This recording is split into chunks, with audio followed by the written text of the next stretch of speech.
With regards to rent assessments, how was a rent assessed? How did that work?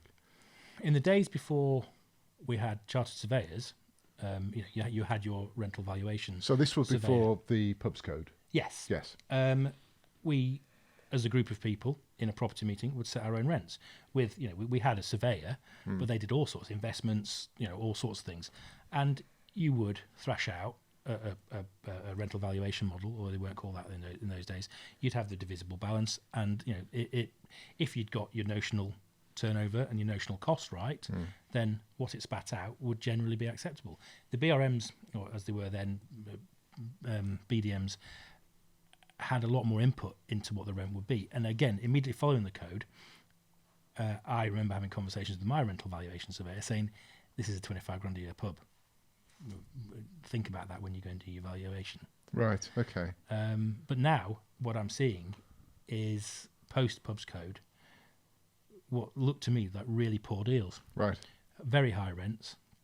Because, in my Star pub, we have, and in the Marston's one, we have taken an FMT deal. We've not been given any, we have not swung a sweet deal or anything. We've been given the FMT deal.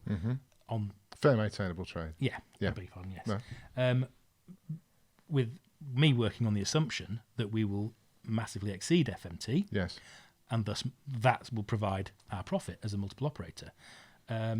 If you're a reasonably efficient operator under average conditions, you'll make what your rent is. And if you're not that good, then the rent will seem very high and you won't make any money. So it's difficult to get it right. But my instinct as an area manager was always to get I didn't negotiate because it makes it look like it's not scientific. This is some kind of horse trade. So I would make my best offer. Right. And that would be it. That is the rent. When you said earlier that they protected the rent, that was what did you mean by that? Well, obviously, there's two strands to the income. Yes. And it was broadly split, rent and beer volume. Yes. The rent was the one that you protect the rent line because it was a fixed cost. It was something you knew where you were going to get. You don't know what volumes are going to be. Okay.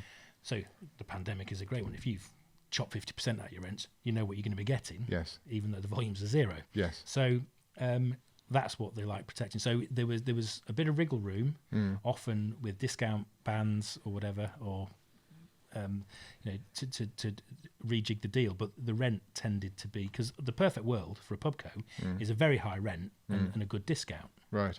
And a poor discount. A poor discount, yes. Not a low rent and a brilliant discount. Right. And it seems to me, as I look, we were still looking before all this happened, the deals are really quite toppy, I would say. And I think that is something that has come out. It's an unintended consequence of the code that actually I don't think the tied rents are, there are no deals to be had anymore, whereas there always used to be. Okay.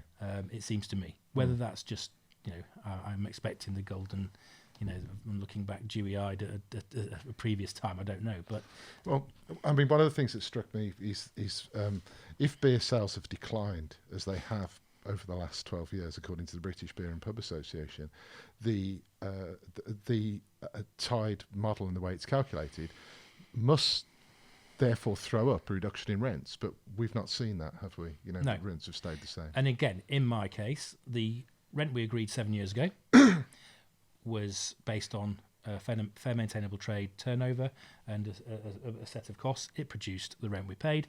The Stars version, 5 years later, had the turnover, the FMT turnover had increased 50%. How can that be? Okay, the costs had increased as well, so it spat out the same figure at the end. Right. But the way it had been done, it should, if you're arguing FMT with someone else who understands it, what's happened in my town in the last 5 years can only have decreased the FMT. So actually, the turnover should have gone down. Yes. The cost should have gone up. The rent should have been 3/5 of nothing. So is it simply the fact that the tenant wouldn't really understand that calculation? Yes. Right. Yeah. I mean, I think that there's obviously a lot more behind that. Yes. But the short answer is, most tenants don't seem to understand what they can do. And the phrase I used with you earlier today was, it's the squeaky wheel that gets the oil. If the people who shout loudest will get the attention. but people who don't really know how the game is played will suffer because they don't know who to talk to. They don't know how to get past their BDM. And my wife said something very interesting this evening before I left. She's managed houses, wouldn't go anywhere near leased and tenanted. It is way beneath her as an area manager. She basically said that there's no way. If she had wanted anything really substantial, she'd never go to the BDM. She'd always go to the ROD. Yes.